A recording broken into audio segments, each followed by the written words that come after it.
Because a lot of people, they come out to Hollywood and I think it looks easy.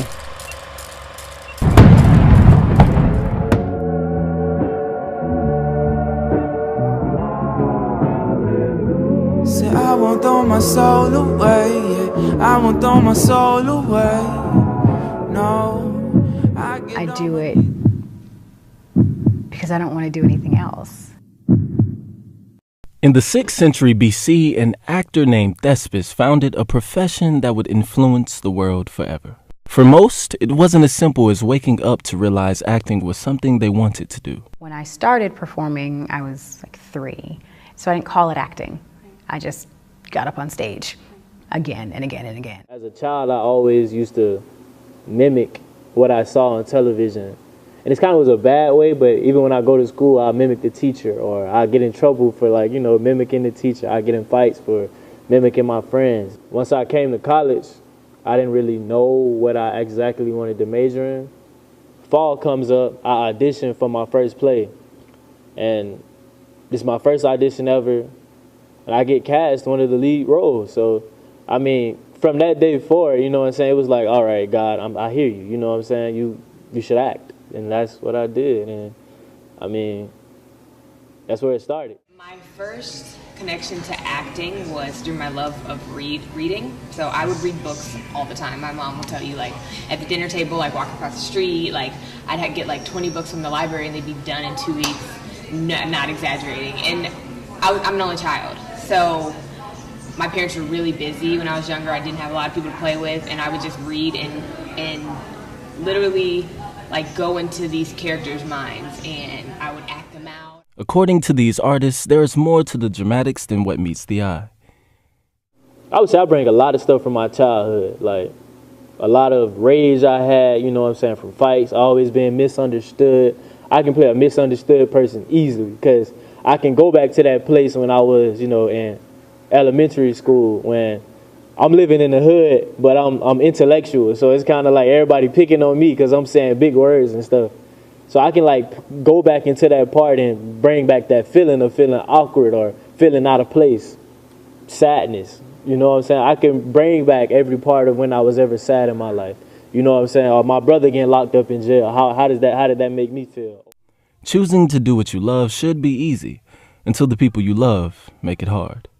Think of acting, when you think of anything creative, visual art, fine art, you don't think money, that's for sure. You don't think easy money, fast money. I got a lot of pushback, not just from them, but from my friends. So then I stopped telling people, and kind of, you know, you go through that whole transition, that phase, like, okay, no, everyone's right. I need to be a doctor, I need to be a lawyer, I need to, you know, do consulting or whatever the world and society is telling you what to do, and to push your passions aside. So I don't think I really had a strong support group. What you doing? What you gonna graduate and become a PE teacher? Like, what you gonna graduate and work at, you know, McDonald's all your life? Like, what you gonna do? Like, so I mean, it was kind of like I carried that on my shoulders. What's your major? Oh, theater performance.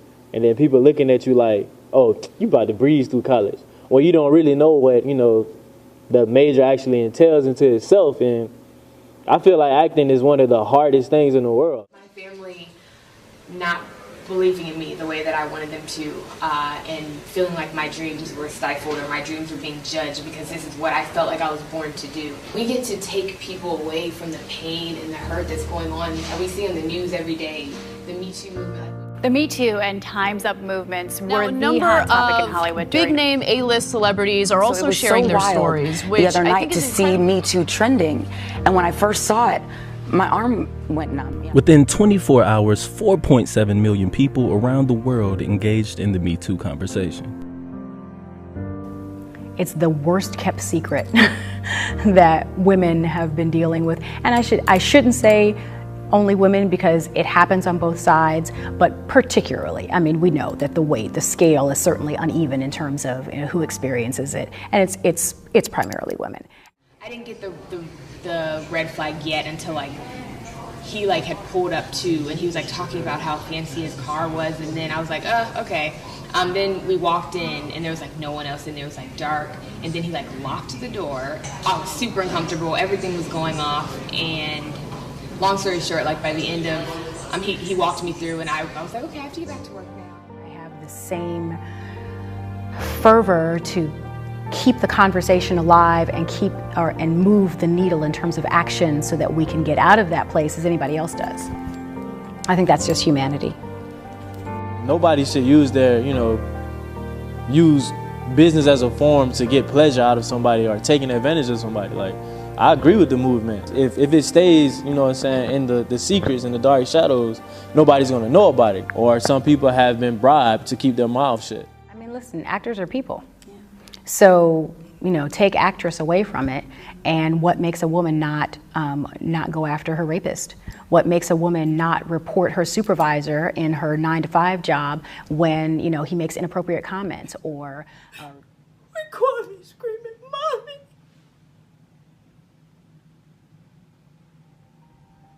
Mommy!" From the 5th story. Only a few actors possess a unique talent to tap into their instincts while in character. However, diving too deep into a role can be extremely dangerous. Although method acting is risky, actors like Halle Berry, Jim Carrey, and Angelina Jolie swear by this technique in order to keep their careers alive. So you have to live life to understand certain emotions, or why someone would feel this way, why the character would think this way, what's going on in the character's mind if they're receiving this. So it's kind of like a give and receive thing. So I think it comes from, you know, your natural emotions. I do indulge in method acting, not even gonna like say I don't. It's dangerous, but there's a balance, you know what I'm saying? It's like everybody has to find that balance, like what's too far and what's, you know, out of the norm. In 2008, Heath Ledger, who played the Joker, died from an overdose of pills after going too in-depth with his character. We would write like 5-page essays on the entire, just write an entire backstory for a character that we were given no backstory for, because that helps you like bring a character to life. How can you really, you know what I'm saying, portray somebody that's strongly in love if you never really been in love strongly? For an actor, the actor's hardest part, which is the actor's job, is to recreate life or bring these lines on this paper to life. So you have to bring it from a for real place if you want people to feel real emotions. You know, they teach you, you know, you got to break it down. You need to know, you know, the exposition, you know what I'm saying, the resolution, the climax. You are portraying that on the stage. What are your objectives? What are your goals? What makes this character do this? What makes him do that? And then it first starts with the dialogue.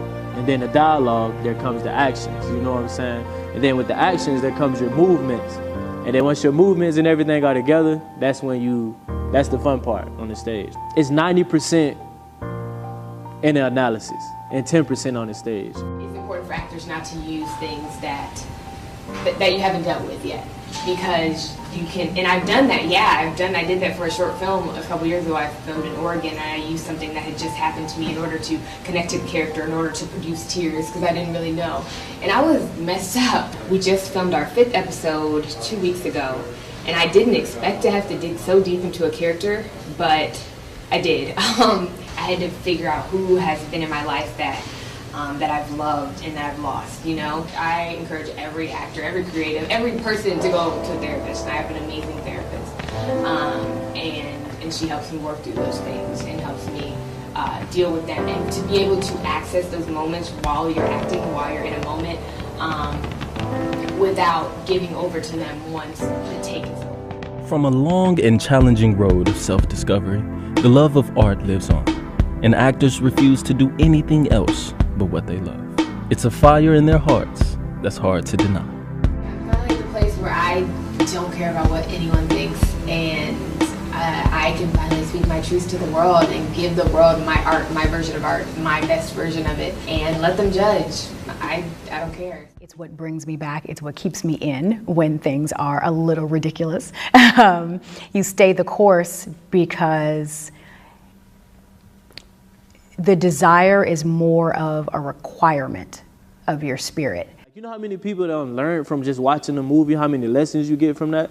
So it's kind of like, in a sense, it's kind of like your platform.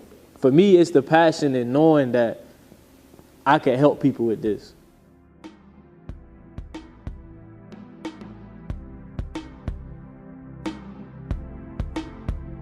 I would thank acting for revealing how important honesty is. because I believe that in order to show a true emotion, you have to pour from a true place. All of those dark, you know what I'm saying, secrets that you have about yourself, or secret emotions and feelings that you don't want to reveal to, you know, the public eye. But once you, you know, become open with those or accept those and be true to yourself about those, you can show true emotions through your character. I just feel like I have a responsibility to my dream. So I stay. If you are what you say you are, a superstar, then have no fear. The camera's here and the microphones, and they wanna know. Yeah, a fresh, cool young. I think it's important to understand your power. And that's not specific to acting, but it's specific to dreaming. I'm too uncouth, unschooled to the rules, and too gumshoe, too much of a newcomer and too uncool, like Shadow in the Veil. I battle with it well, though I need